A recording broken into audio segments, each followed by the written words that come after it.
Alright guys, welcome back to another episode of Bassandfurious. I appreciate you guys tuning in. Thank you for watching. And hi sir, go finish eating your sandwich. Okay, thank you guys for tuning in. Sitting here getting prepared for probably the biggest tournament of the year for me. Maybe the second biggest, not sure.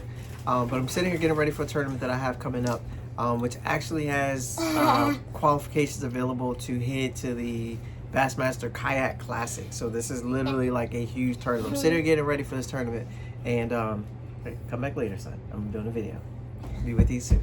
Okay, I'm sitting at this tournament has those implications to make a it has spots available to travel to the Bassmaster Kayak Classic in Tennessee in 2026. So it's a huge tournament. I'm sitting here getting prepared.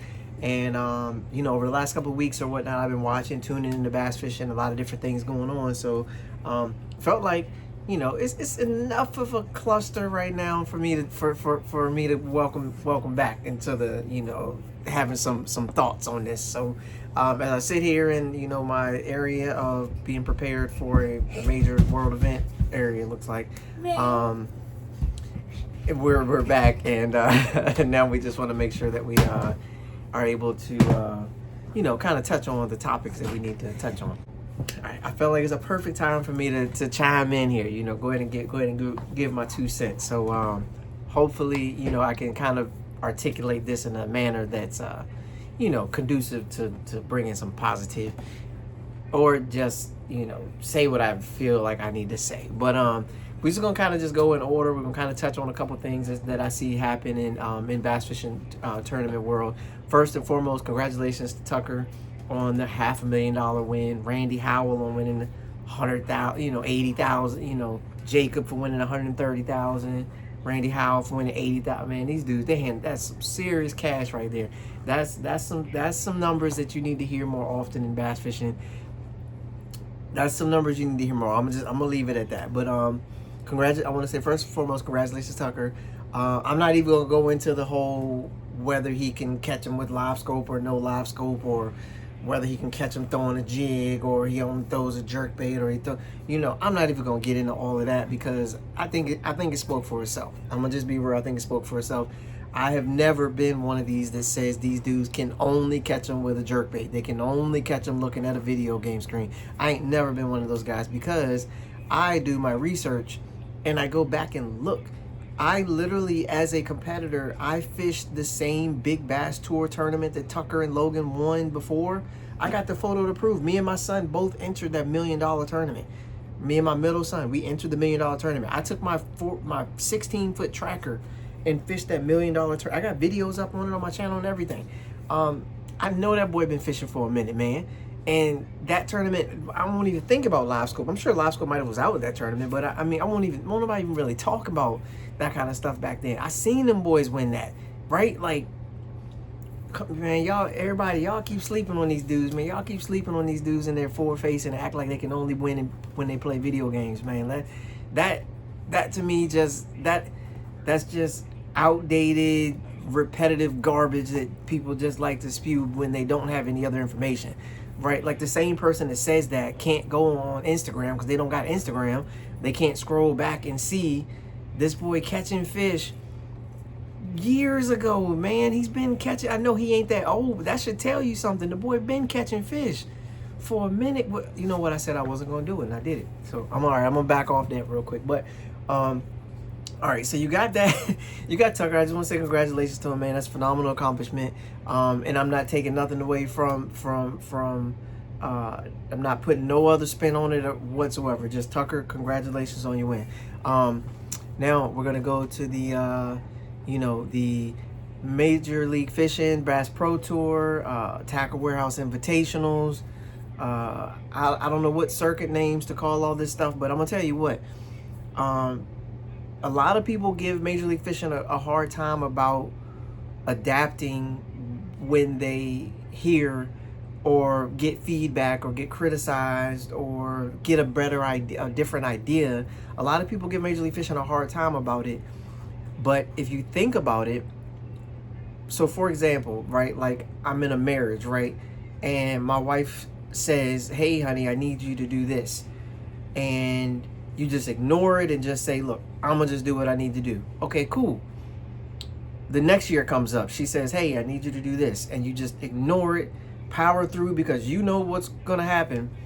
And the next year, you're in divorce court. Okay, so do you take that route, or do you listen to the people that saying things? So Major League Fishing sees some feedback and some negative and some this, that, and the third. They make an adjustment. People get mad about the adjustment. They make another adjustment about the adjustment that people got mad about, and then they say, oh, well, they're not standing on business. They need to just set their rules and go with it. But if attendance goes down, if somebody comes up with a better plan, why would we not adjust the plan? Like, that's any successful business out there. Adjust their plan to match what's going on and what's the current climate. If they don't, that's why you see these restaurants, chains, food, big box, whatever, closing up, because they didn't make the adjustments. They paid out too much money, didn't have enough money coming in. Customers were asking for this item to come back on the menu. They never brought it back. Nobody came. Bye-bye business. So I know they adjust stuff. Sometimes they adjust a little too much. Sometimes they adjust not enough. Sometimes they don't adjust. You know, there's different things that come up, and it's like, if y'all had just done X instead of Y, maybe. But okay, so I'm just, what I'm saying is that they try to do stuff, okay, and everybody knocks them for trying. Then they don't try. Everybody knocks them for not trying. So what do? Everybody gonna say something about everything that you're doing. So just do something and roll with it. In particular, their payouts. Y'all, everybody mad at it, but they're the only circuit that's paying out like 135K if you got the Phoenix, or 100K or 125K. You win like the Toyota or something, you make like 88,000. You win a Bassmaster Open, you make 36. But everybody swears you got to fish the Opens instead of. Are we trying to get money, or do we want just a certain color trophy, or are we trying to pay bills? Like, that's what, like, and it's funny to me, a lot of the people that sit out here and be like, man, the money ain't nothing, man, I just really want that blue trophy.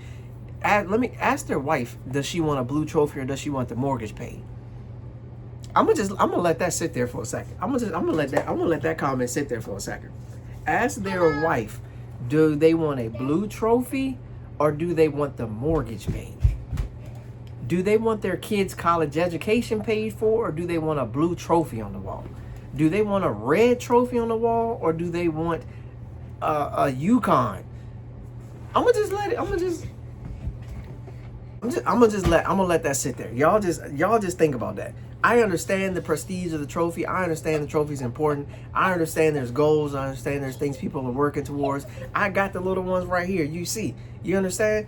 I want the trophy. You can see my trophy wall. If he move his head, move your head. So you can see my trophy wall right there. I got trophies, but each one of them trophies came with a check. Do you understand? You can take that trophy off the wall. I still know I got the trophy, but guess what? That check went in the bank and paid something. Or just still sitting in the bank. I have no idea where that is. But I'm telling you, I understand the prestige of a trophy. I get that. But at the end of the day, if you win an NBA championship, you win an NBA championship. That's great, but that means you're like the best team, the best player. And on the following year, there's going to be some contract negotiations and some money's going to exchange hands. You understand? Like, you can tell me all you want about this, and this. I'm telling you that there needs to be some resources to go along with these things. Obviously, you know what I'm saying, the trophy is huge. I don't want to take nothing away from the trophy. I'm just telling you that if you're asking a professional at a sport, can you take that trophy to your mortgage company?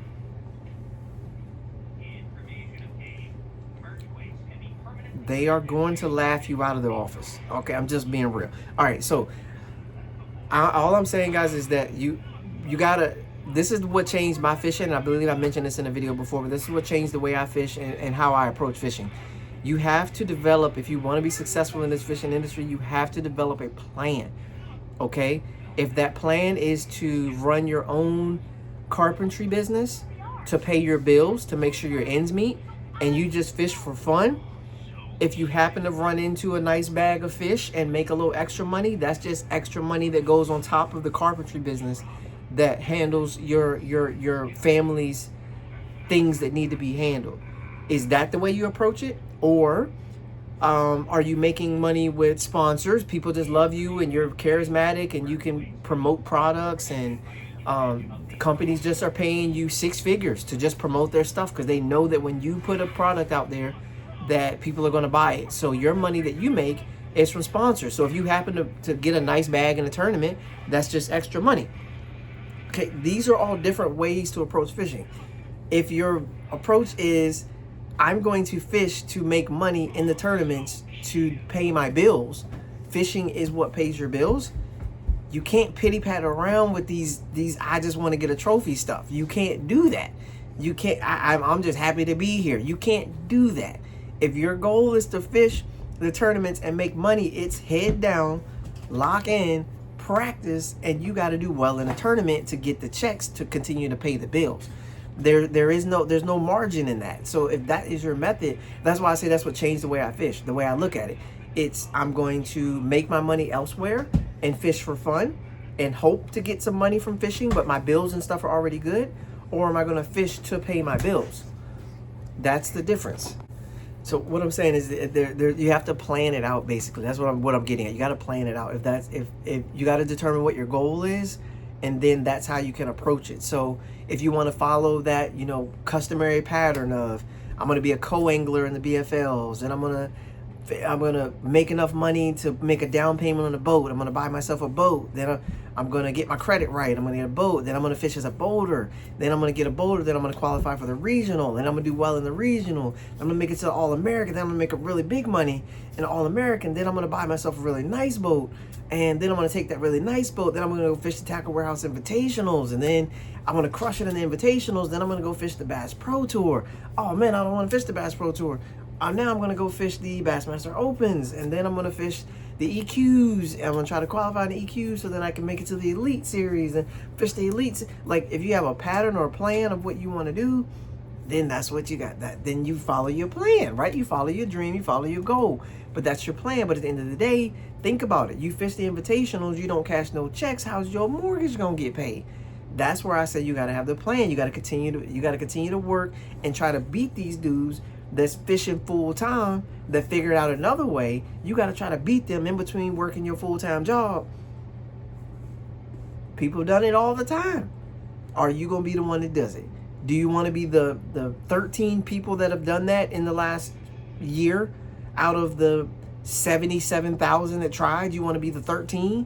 Or are you just going to lock in, keep your day job and just hope you make a few bucks on fishing, hope you luck into a few, and then progress as fishing progresses? Then maybe you can shift a little, it just depends, man. So you got to figure that out. But as you mentioned, starting on that journey on the BFL co-anglers, we're going to go ahead and shift gears to that, because that topic I just touched on, that could be a whole video itself.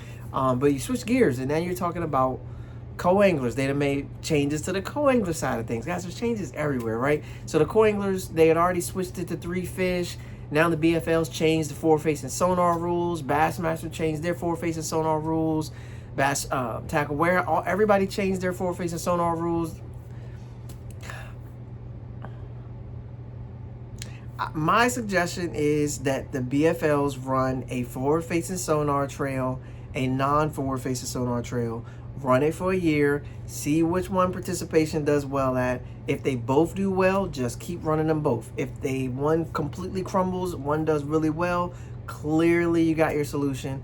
Then you just adjust things based on that. But just give them 2 separate trails, man. Let the best of the best guys that don't want to use nothing, let them just have fun and do their use nothing technology. The dudes that spent $25,000 on their electronics, go let them battle it out with other dudes that spent $25,000 on electronics.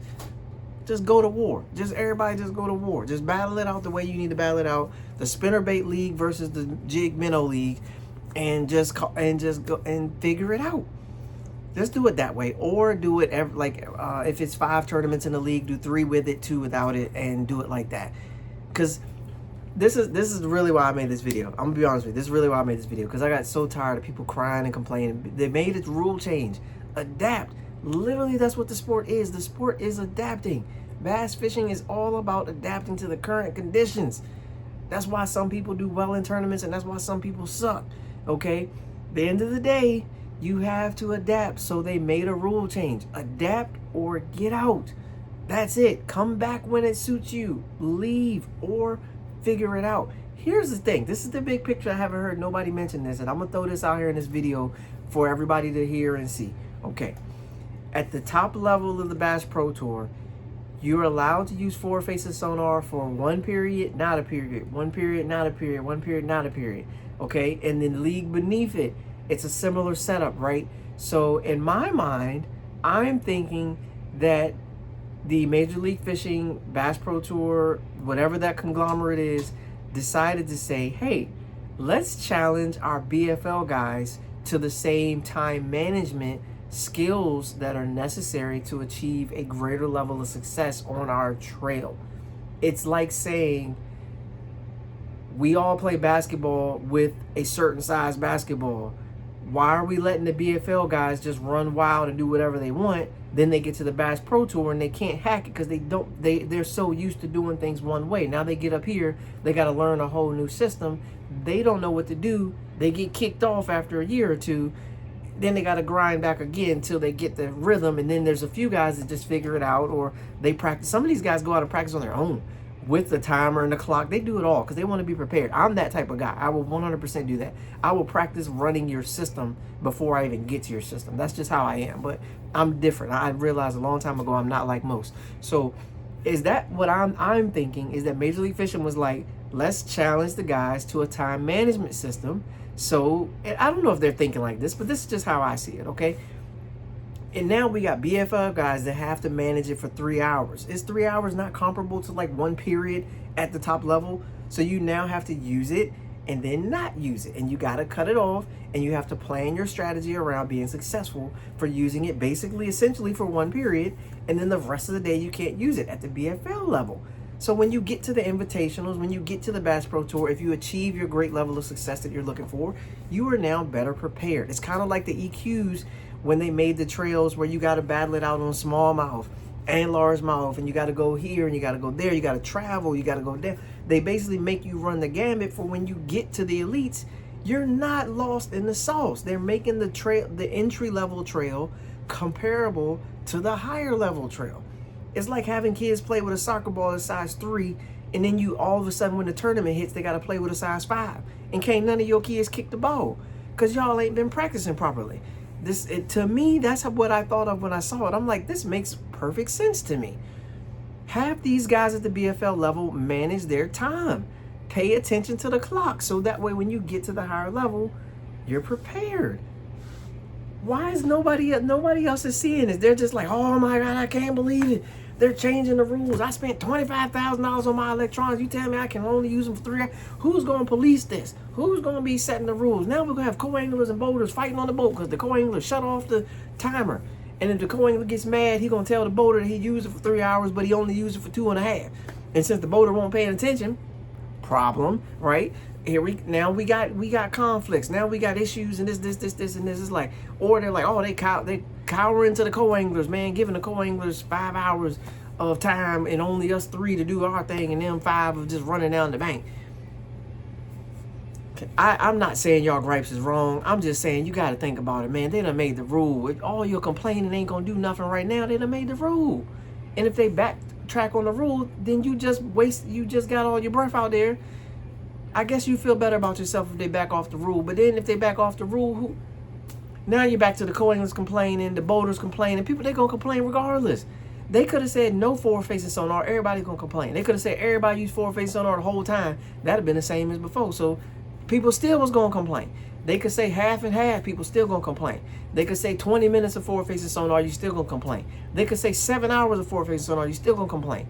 They could say change the name of the trail back to the Red Man. Everybody's still gonna complain. Because then the guys like the BFA, they change it back to FLW. People still gonna complain. It's funny that people want this league back, but when this league was around, they still was complaining. They was complaining about this league. They were complaining about Bassmaster. Did y'all not forget that the Bass Pro Tour started because people were complaining about Bassmaster? And now Bassmaster, people went to be Bass Pro Tour, Major League Fishing, thought that was going to be better, complaining about Bassmaster. Then they left Bass Pro Tour, Major League Fishing to go back to Bassmaster because they thought it was great. Now they mad at Bassmaster because Bassmaster flipped the coin to do forward-facing sonar, took somebody's competitive edge away apparently, disqualified every angler that fished in the trail last season, and now they mad at Bassmaster again. You cannot please all the fishing anglers. You just got to set your rules and hope people show up. If they don't, change them and hope they show up again. It's just like your local tournament director down the street. If he makes the Wednesday night end at 8 o'clock and people don't show up because they don't want to fish for 4 hours, they want 5, change it to 3 to 8. Or you just going to keep getting poor attendance. It's the same thing I started this video with, talking about adapting. You have to adapt. If you want to be successful, adapt. If you just want to run it the way you run it and get the same 20 people every time, then just do that. Some people are perfectly content with getting the same 19 to 22 people every single tournament, and they'll do that for the rest of their life. They're totally fine with that. Everybody else that didn't want to participate, we got to go find something else to do. It's crazy, but I had to jump in on some of this, guys. I had to jump in on this. People complained at FLW. They complained at Bassmaster. They complained at Redman. They complained at Major League Fishing. They complained at the Bass Pro Tour. They complained at the EQs. They complained at the, I don't hear a lot of complaining for the Alabama Bass Trail. I'll be honest with you, though. I'm pretty sure they do. Or the Texas Team Trail. I don't hear a lot of complaining about those. The Fountainhead Bass Club, I don't hear a lot of complaining about those trails. I really don't. They're just solid guys, solid trails, but I don't live in those states. They could be complaining every time. I don't get that vibe though. I hear one tournament I never hear them complain about is the One Bass Open. I don't never hear them complain about that. I'm sure somebody has complained at some point, but I ain't heard it. So I'm saying there's some trails that they got a system, they got a core group of guys that just love them, they die hard. And then there's other trails that people gonna complain about. It's crazy. They're gonna complain. They're gonna restrict what you can do. They're gonna make it so you can't film during the events, you can't live stream, basically chopping off some people's income. But at the end of the day, can you imagine?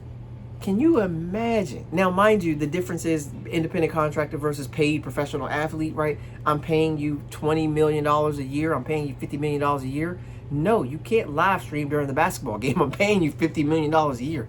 I'm paying you $1 million per game. No, you're not live streaming on the sidelines. You tripping? The live stream coverage comes to the NBA and our broadcast partners. There will be no game live streaming on the sideline. They will throw you clean out of that league for trying to live stream on the sideline of the game. You can get your little clips and whatnot, but there will be no live streaming of the NBA game on somebody's TikTok. It's not happening. But then Bassmaster said no. They basically took some money clean out of somebody's mouth by doing that. But at the end of the day, they're trying to get these TV deals. They got these TV deals, and they want to monetize it and get these. The bigger these TV deals get, the theory is they can pay the anglers more. Once you got it locked in serious deals, that's what a lot of the media revenue is. What drives a lot of these sports. Being able to say you can watch this show at this time on this channel on this day. That's how a lot of these sports get the money they get. So Bassmaster's trying to do that. I don't knock them for that, but I know it's gonna hurt some people right now. But again, if they say you can do it, people gonna complain. Oh, why he's streaming over here? What's going on with this? Why is he able to do that? And then the other dude over here is like, don't care, just want to go catch fish. And then the other person over here, somebody gonna complain no matter what you do. So, a lot of changes. Thoughts and prayers to the guys in the boat accidents. Guys, I'm just touching on everything. The boat accidents, man. Thoughts and prayers. I'm gonna leave it at that. Thoughts and prayers. I feel like there definitely could have been some things done differently. But I'm gonna say thoughts and prayers, and pray that we all learn. And you have to understand in life, no matter how bad it looks or it feels, you know, you can always come back. You can always come back. It may look different, and that's something you got to understand and deal with, and it may take a while. It may look different. Your life may look different. Your scenario, the outcome, things you can and cannot do may look different, but you can come back. You can come back. I've seen people, people get in really bad accident, this, and that, and like I said, it may look different, but I encourage everyone, to just be vigilant on taking precautions, and for those involved, just thoughts and prayers with the families, and I just thoughts and prayers. That's a tough one. Because obviously, you know, seeing things from other sides, you know, accident. But some accidents are avoidable. Some accidents are preventable. But they are called accidents for a reason. Accidents happen. I've been in accidents myself, and I was fortunate. And my life looked different after an accident. It is what it is. That's part of the reason why I have some of the problems I have now after an accident. I was very, very much so normal. I didn't have a lot of weird things going on with me before an accident. After an accident, my life looked different, right? My thoughts are different. My mindset's different. Things are different after accident. But like I said, you know, it's really just all about how you handle it, and on the other side of it, you know, acknowledging what happened, and moving forward from that. So a lot of reports out there, a lot of different things I'm seeing from different people talking about this and this and this, not accident related. I'm talking about something different, just in the fishing world. A lot of guys reporting on different things in the fishing industry, putting their own spin on it. Some real reporting, digging deep, finding the details. I'm excited for the season. I will let you guys know in this video that I do plan to fish some BFLs again next year. They made a lot of changes. I got to jump in. I got to see what's going on. I got to get my rod and reel. I got to get in the back of the boat. I got to see. Now, I'm 100% doing every kayak tournament I could possibly do next year. I've had a phenomenal year on the kayak. I'll do a whole nother video recapping my kayak year. I've had a great year. I've had 3 top 3s this year. 2 top 2, 2 second places, and a 3rd place in 1 kayak season. Come on, man. Come on, man. Come on, man. I thank God. I thank God. I thank my family. I'm very thankful. 2 second place finishes and a 3rd place finish out of like 7 tournaments. I had a 5th place too. Sorry, I'm tripping. I had 2 seconds, a 3rd, and a 5th, and a 9th in my first full year of kayak fishing. Be for real. Guys, this is crazy. I absolutely love it. I didn't mention kayak fishing in this whole video, but I'm doing it now. I absolutely love it. I'm so excited about it. But you will see me fishing a BFL next season. I'm going to pay my membership. I'm going to pay my $100 reduced entry fee. I didn't even mention the reduced entry fees. I don't like to pay attention to the way they do the numbers, man, because I realized a long time ago that if I fish BFLs and I get lucky and I catch luck, skill, whatever, both, I catch a few nice fish, you know, I do well, get a little check, I'm cool, let's go. If I don't, I'm just making sure what I invest is minimum. $100, keep it moving, right? I spend $100 going out, literally doing anything, so it is what it is. But with that being said, you will see me in some BFLs next year, so I'm gonna go ahead and say that right now. I'm gonna pick a few. I looked at the division I used to fish, the Shenandoah division. It looked great. The tournaments, Kerr, Potomac, James. I was like, okay, this looks, yeah. And then I looked at the regional, and the regional was in like Georgia. I said, no, sir. No, sir. I ain't about to bust my tail going up and down, planning, preparing, sitting in the back of somebody's boat, getting my neck rocked and my back rocked around to try to get down to Georgia. No, I'm going to just pick a couple that I feel like I can do good in. I'm going to get in there, I'm going to do them, and I'm going to see what happens, man. See if I can put another trophy in my wall. So if y'all look at my wall, I have a 1st place, a 4th place, and a 5th place.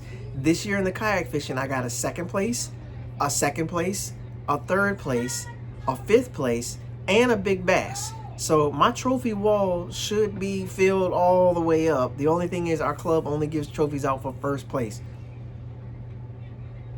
What? I really need this. Because my wall should be filled up right now. I have a 2nd place, I should have 2 2nd place trophies and a 3rd place trophy up on that wall. 5th place, it is what it is. But 1st, 2nd, and 3rd, gold, silver, bronze. That's how America works, man. 1st, 2nd, 3rd. But anyways, I'm very happy. I'm very thankful for my trip. But I should definitely have 2 more trophies up there. But either way, I'm gonna get them. I'm still gonna get them. But I know in my mind I got them already. I did the work to be successful. So anyways, thank you guys for watching. I appreciate it. A lot of things I touched on in this video. I may make it like a 2-part video, but I highly doubt it. Thank you guys for watching as always. Appreciate it. Catch you guys on the next one. Peace.